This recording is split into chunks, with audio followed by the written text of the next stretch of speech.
So if you go way back on my channel, you'll find a video about my old case investments. 2 videos actually. Back in 2016, I picked up 930 chroma cases, 1,000 breakout cases, 1,376 Phoenix cases, 3,549 Falchion cases, 3,750 Shadow cases, and 2,000 revolver cases. According to an old spreadsheet I have, I spent something like $447 purchasing these things, and these videos basically track my return on them. In 2019, it was $925.62, and in 2020, it was $2,000. Now, there are some takes in these videos that are definitely aged really badly. Like, for example, in the first video, I shit on the breakout case, aged brilliantly, and in the second one, I think I made some sarcastic comment about how if the cases could just reach $1, I'd be rich. Which is hilarious now, because I did some maths, and it turned out that if I kept all these cases, I would now be sitting on $29,500. But what happened to all those cases? You can probably tell by the way I'm phrasing things that I don't have all of them anymore, but what did I end up doing with them?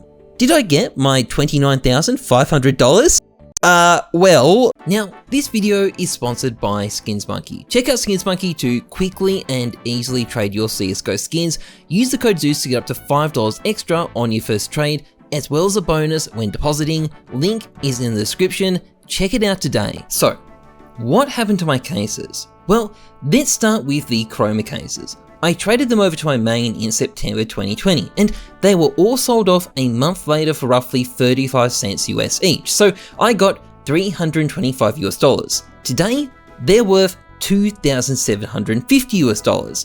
But it gets even more painful than this, because then there's my 1,000 breakout cases. I moved these over to my main in August 2020, and in a very unfortunate move, I sold them for 77 cents US in October 2020. That's $770 US. Today, they're worth $7,350 US. But hey, maybe I made better decisions on my Phoenix cases. Well, it is slightly less bad. I moved them over to my main in October 2020 and sold them in June 2021 for 72 cents US. That's $990, which is less bad, but they are worth $4,485 US today. So again, a little bit too early. So that's my good inverted commas investments out of the way. What about my relatively not so good ones? Well, thankfully, some of them are actually still here. When it comes to the Falchion cases, out of the 3,549 cases I've started with, I've still got 1,541 left. The rest were sold off for 25 cents each in 2022. Between the cases that are left and the cases that I sold, the total value is $2,340 US, although if I kept all of them, I would have ended up with $4,223.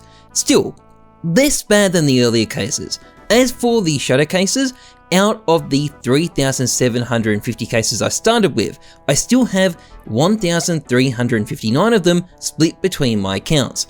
The rest were sold off for 23 cents each in 2022. Now, shockingly, these cases are $1.37 now. I don't know who's buying them at that price, I have no idea, but somehow they are that expensive. So I've ended up with $2,410, although I could have ended up with $4,890 US if I just kept all of them. And finally, we have the 2,000 revolver cases. Now, these have been a recent breakout star. 2,000 of them is currently $4,140 US, and today, I actually have all of them. Yay, I kept all of them. It's my 1W in this entire video. So out of the $29,500 US I could have ended up with, I've ended up with an actual $10,975. Not good, although it could have been a lot worse. But if you look at the pattern of my returns, you will notice something kind of interesting. The good stuff like the breakout, chroma, and Phoenix cases were sold way too early on, but the mid stuff like the Falchion and Shadow cases were only partly cashed out, and the revolver cases, which look good now but were a very late bloomer, they were the worst for quite a while, didn't get cashed out at all. Or in other words, the worse my investment was, the better I ended up doing. And this is a very common mistake that a lot of people make in investing. They sell a good investment too early because they want the glory of a good return, but they hold on to bad investments for too long in the desperate hope they'll turn out good and they won't feel bad about them. And hey, in my case, these ones definitely did turn out good, but I also would have been much better off if I ditched the revolver cases early and kept the breakouts. And if you are going to invest in something long term, this is the kind of mistake you don't want to be making.